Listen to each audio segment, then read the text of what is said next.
Hello, જય માતાજી. કેમ છો બધા? આજે અમે આવી ગયા છીએ અમારા ગામની એકદમ મસ્ત વાડીમાં, મીન્સ ફાર્મ હાઉસ છે. એકદમ જૂના જે બધા પાર્ટ્સ ને હોય બધું રાખીને બહુ જ સરસ ફાર્મ હાઉસ બનાવેલું છે. જો આ છે આંબા કેરીઓ જો લટકે છે, કેવી મસ્ત. આ મારા દાદાનું ફાર્મ છે. ત્યાં બધા ત્યારે વેકેશનમાં બધા દીકરીઓ આવ્યા છે તો બધા ત્યાં વાડીએ ફરવા આવ્યા છે. જોઈ શકો છો કેવા મસ્ત મગ ઉગ્યા છે અહીંયા.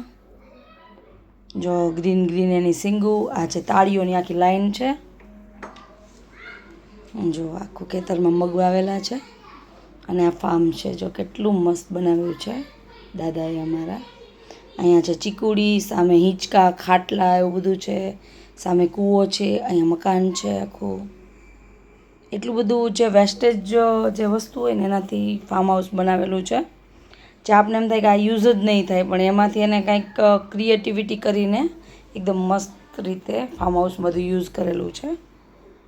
તો આ મારું પુષ્પઋતુ ફાર્મ જો લખેલું છે નામ, એ છે. સનસેટનો ટાઈમ હતો તો અમે લોકો એ ટાઈમમાં જ હતા. તો બધા ત્યાં રીલ્સ બનાવતા હતા, ફોટોઝ પડાવતા હતા. તો બધાને બહુ મજા આવી વાડીએ. પણ હાલીને થાકી ગયા. રિટર્નમાં તો ગયા ત્યારે બધા જે ઓલી ખુલ્લી રિક્ષા આવે ને છકડો, એમાં બધા ગયા હતા. કેમ કે ઝાઝા હતા તો ગાડીમાં કાંઈ સમાય નહીં. તો બધા જો એકદમ મસ્ત રીતે શૂટિંગ કરતા હતા ત્યાં બાજુના ફાર્મમાં. જો કેટલા મસ્ત ઝાડવા વાવેલા છે. ટ્રેક્ટરનું જે ટાયર છે એની અંદર પણ બેસવાનું આખું ઓલું કરીને દોરીથી બેસવા માટે મસ્ત બનાવ્યું છે. જો આ બધું વેસ્ટેજ વસ્તુમાંથી જ બધું એકદમ ક્રિએટિવિટી કરેલી છે. સામે ઉપર ઝાડવા ઉપર માટલા ટીંગાડ્યા છે, એની અંદર લેમ્પ રાખેલા છે. એટલું મસ્ત લાઇટ કરી ત્યારે એટલું બધું બહુ મસ્ત દેખાતું હતું. આવા પણ આઈડિયા આવવા જોઈએ બધાના, મીન્સ બધા ન કરી શકે. આ જો માટલામાં કાણા પાણીની અંદર લેમ્પ રાખ્યા છે. આ બધામાં માટીની અંદરથી વાયર કાઢીને લેમ્પ અંદર રાખ્યા છે. આંબાની અંદર ઉપર આ લગાવેલા છે બધા માટલા. ટાયરના જે બેસવાના સ્ટૂલ ટાઈપ બનાવ્યા છે. આ ઝાડવાનું થડ છે એની અંદર લાઇટો રાખી છે. જોઈ શકો છો બહુ જ મસ્ત ફાર્મ બનાવેલું છે.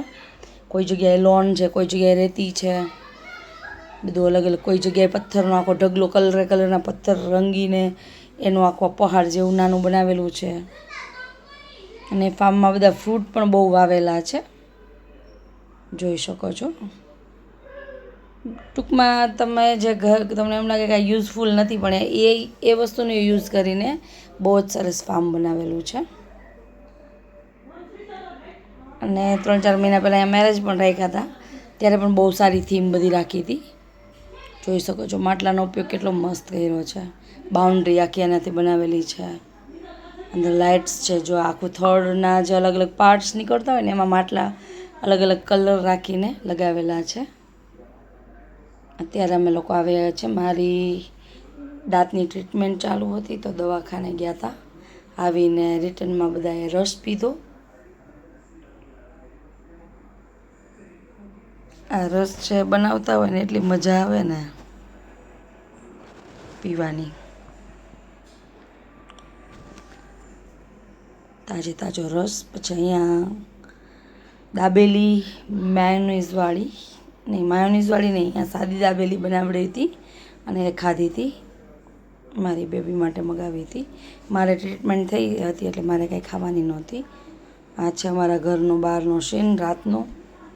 ત્યાં પાર્કિંગ જેવું છે. છોકરા બહાર રમતા હતા, ઉપર નીચે કરતા હતા બોલથી, એમના ગાડીમાં ચડતા હતા. અને બધા ખીજાય તો એ બધા ધબધબાટી. ત્યારે વેકેશન છે ને તો છોકરાનો એટલો બધો ત્રાસ હોય છે ને બધાને, માને પણ નહીં અને એમની મરજી જેમ હોય એ રીતે જ એ લોકો કરતા હોય. બોલાવો તો અંદર ન આવે, ટાઈમે સૂવે નહીં. વેકેશન તો આખું આમ નામ બધા એટલા છોકરાઓ હેરાન કરે ને. એન્જોય એ લોકો કરતા હોય પણ આપણે કહીએ એમ ન કરે ને એટલે આપણે એ લોકો હેરાન કરે છોકરાઓ. જો અત્યારે મમ્મી ખીર બનાવતા હતા. બધાને પ્રોગ્રામ હતો અગાસી પર જઈને ભૂંગળા બટેટા જમવાનો. તો ભૂંગળા બટેટાનો સામાન બધો ચડાવી દીધો હતો ઉપર. મેં ભૂંગળા બટેટા ખાધા. આ બીજે દિવસે મોર્નિંગમાં પાછું મારે ટ્રીટમેન્ટ માટે જવાનું હતું જામજોધપુર. તો અમે લોકો આ મારી જૂનવાણી એકદમ વર્ષો પહેલાંની સીડી છે, પગથિયા છે, ત્યાંથી અમે બસ સ્ટેન્ડે જઈ શકીએ. તો જો અહીંયા અમારો વોકરો છે, એની અંદર રેતી ને બધું કોઈને જરૂર હોય તો ટ્રેક્ટર ત્યાં ભરાતું હતું રેતીનું. એકદમ જૂનવાણી પગથિયા છે. અત્યારે પહેલાં જેવું તો અત્યારે નવું બનાવો તો બને પણ નહીં. અમારો વોકરો છે, ત્યાં મજૂરો બધા ભરતા હતા સિમેન્ટ. અહીંયા જો એક ગોવાળ હતા કોઈ દાદા એજવાળા, એ ભેંસોની પાછળ પાછળ ચાલતા હતા. મારું બસ સ્ટેન્ડ જો અહીંયા ભેંસો જાય છે લાઈનમાં. આ સાઈડ ભડવારને એ લોકો અમારે બહુ રહે છે, જે ભેંસો વધારે રાખતા હોય, ગાયો ભેંસો એ લોકો. અને અમારે આજુબાજુના ઘરોમાં જેને ગાય ને ભેંસ ને એવું છે એ બધાનું ઘરે નથી રાખતા, વાડીએ રાખે છે. તો ત્યાં જે તમારા ભાગ્યાને હોય એ દોઈ અને દૂધ મોકલી દે, એટલે કોઈ બાઇકમાં જઈને દૂધ ગામડે લઈ આવે. જો આ રસ્તામાં એટલી બધી લાંબી પેટ્રોલ ડીઝલની લાઈન હતી, તો ડીઝલ ક્યાંય મળતું જ નહોતું. અમે લોકો પણ ગયા પેટ્રોલ પંપે, પણ ન મળ્યું.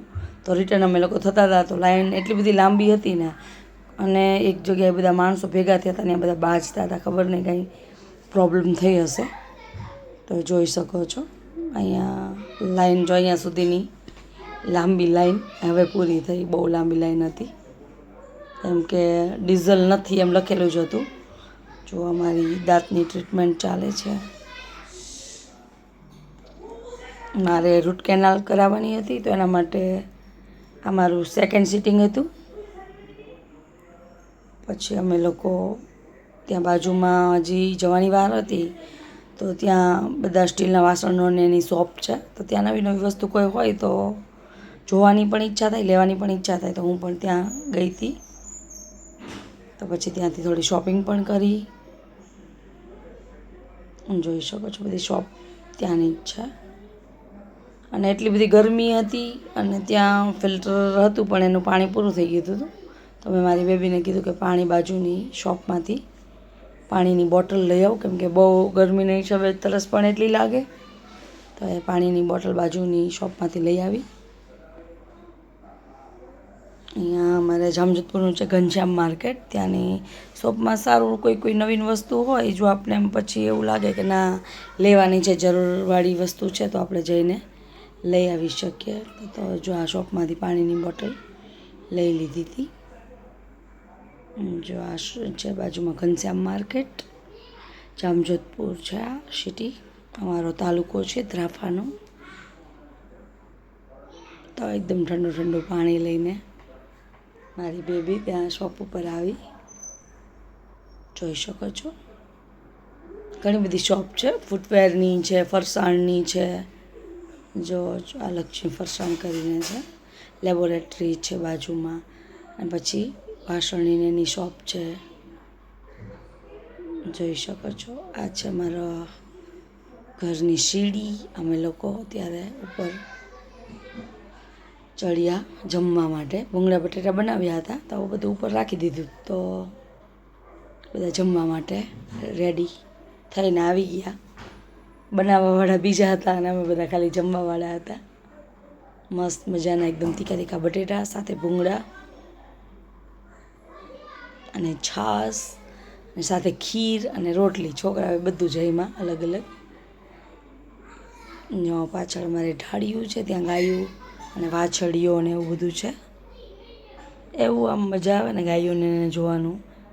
સામે જો બીજ, શાયદ લગભગ બીજ હતી, તો ચંદ્ર દેખાય છે.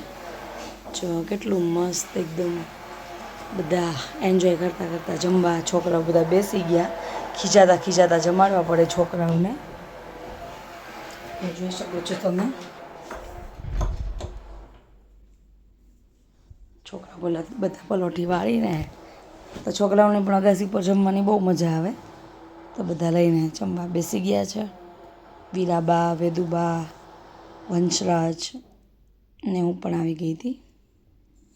બધા પીરસે છે અને છોકરાઓ જમવા માંડ્યા છે. ખીર, રોટલી, ભૂંગળા બટેટા અને ઠંડી ઠંડી છાશ. કોને કોને પસંદ છે ભૂંગળા બટેટા પ્લીઝ કોઈ કોમેન્ટ તો નથી કરતા, પણ કદાચ જો મારો વિડીયો પસંદ આવે તો સબસ્ક્રાઈબ ન કરી તો સબસ્ક્રાઈબ કરજો અને કોમેન્ટ પણ કરજો. જય માતાજી.